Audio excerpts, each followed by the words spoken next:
Sur la paroisse Sainte-Thérèse-Sainte-Anne de Laval, comme sur tous les diocèses, des catéchumènes et des recommençants frappent à la porte de l'église.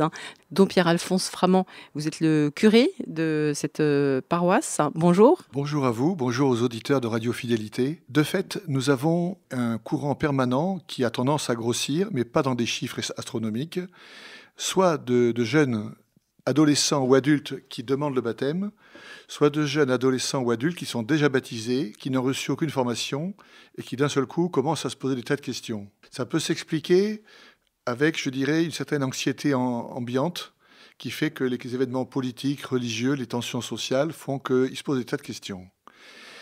Ils vont chercher un sens à leur vie et comme ils se souviennent qu'ils sont de culture chrétienne, ils vont les demander au canal historique à l'Église catholique. Actuellement, à Sainte-Thérèse, nous avons 2 adultes et 3 adolescentes qui vont être baptisées à Pâques. En parallèle, j'ai déjà 2 adolescentes qui sont déjà baptisées, enfin l'une on est en train de vérifier, et qui demandent simplement à se former.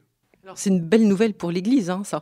Oui, on voit une chute numérique des baptêmes des petits-enfants. Après, on a une demande réelle, croissante, de gens qui n'avaient rien reçu ou à qui on n'a jamais expliqué ce qu'ils avaient reçu. Et je pense que c'est une chance, je n'ai pas peur de le dire, pour l'Église de France, de nous amener à une conversion. Au lieu de faire de la pastorale d'entretien en supposant que tout est acquis, on repart à zéro, on prend les choses à la base. Il ne s'agit pas seulement de faire un enseignement intellectuel, une formation, il en faut, mais c'est toute une initiation à un mode de vie, à une relation avec le Christ. Ça veut dire une initiation à la prière personnelle, une initiation à la prière commune, aussi bien à la messe que dans des soirées de louanges, des groupes de prière. On va essayer de leur faire visiter un petit peu tout ce qui existe dans la paroisse. Il faut que les futurs baptisés soient intégrés dans la paroisse avant le baptême. Ils iront à la messe, pas plus, pas moins que ce qu'ils y allaient avant le baptême. Donc on est en train de réfléchir très sérieusement à ça pour voir comment les initier et les accompagner dans la façon de vivre la messe intérieurement, comment y participer, pas seulement y assister. Et justement, Dom Pierre-Alphonse, cet accompagnement, comment est-ce qu'il peut être fait? Il y a beaucoup de laïcs qui sont investis dans les services au moins de catéchuménat, peut-être aussi pour les confirmations. C'est une nécessité absolue que nous ayons de plus en plus de laïcs formés pour accompagner ces gens-là. Quand je dis formés, il ne s'agit pas d'abord d'avoir fait des études de théologie supérieure et d'être diplômé. Il s'agit d'avoir une foi cohérente et d'avoir le désir sincère de transmettre la foi. Ce qu'on attend d'un accompagnateur, c'est qu'il vive sa vie chrétienne de façon sérieuse, pour dire les choses, qu'il aille à la messe le dimanche, qu'il prie tous les jours, qu'il se confesse régulièrement, si possible qu'il soit accompagné spirituellement et qu'il y mène une vie morale à peu près cohérente. Et qu'il ait un désir sincère d'accueillir des frères et des sœurs pour les accompagner dans un service. Avec ça, on peut faire des meilleurs accompagnateurs du monde. Si on arrête brutalement tout accompagnement juste après la célébration du sacrement, la personne va très vite se refroidir, entre guillemets. C'est pour ça qu'on parle de la mystagogie, le nom technique. C'est l'explication des mystères qui a lieu après le sacrement. Il y a quelques rencontres qui sont proposées au niveau diocésain. Dans la théorie, sur le papier, on a 1 an d'accompagnement des catéchumènes après le baptême.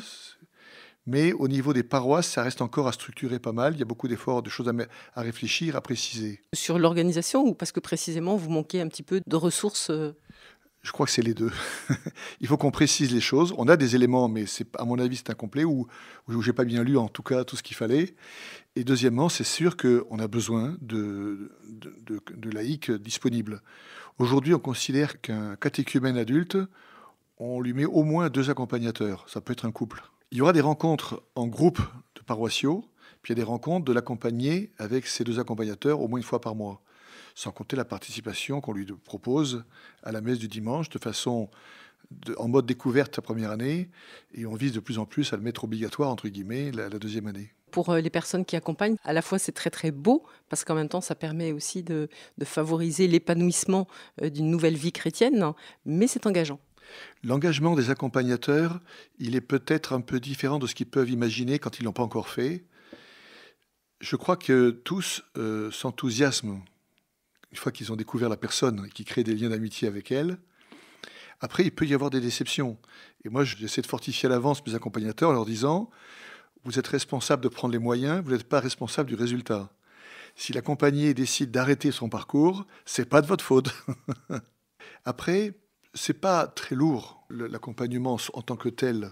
C'est engageant au sens où ça oblige à témoigner de sa propre foi, être capable d'exprimer en mots simples ce que je vis, l'essentiel de ma foi et de ma vie chrétienne. Sur la paroisse Sainte-Anne-Sainte-Thérèse, ici à Laval, il y a une équipe de combien de personnes qui vous accompagnent dans cet accompagnement? Il me manque du monde, c'est sûr. J'ai des accompagnateurs à peu près pour tout le monde, pour l'instant en individuel, mais j'arrive juste au bout de mes ressources. En permanence, je me demande à qui je vais demander la prochaine. Je dis à Jésus, si tu veux me les envoies, il faut que tu me donnes aussi des accompagnateurs, sinon je ne pourrais pas y arriver. Pendant que vous demandez à Jésus, nous, on demande aussi peut-être aux auditeurs de Radio Fidélité Mayenne s'ils ont envie de s'engager pour accompagner des nouvelles vies chrétiennes à s'épanouir. Oui, on lance l'appel. Le Seigneur permettra à certains de répondre. Voilà. Merci beaucoup, Dom Pierre-Alphonse. Et en tout cas, on se réjouit de ces catéchumènes ou de ces recommençants qui arrivent dans nos églises. Donc, merci beaucoup. Merci.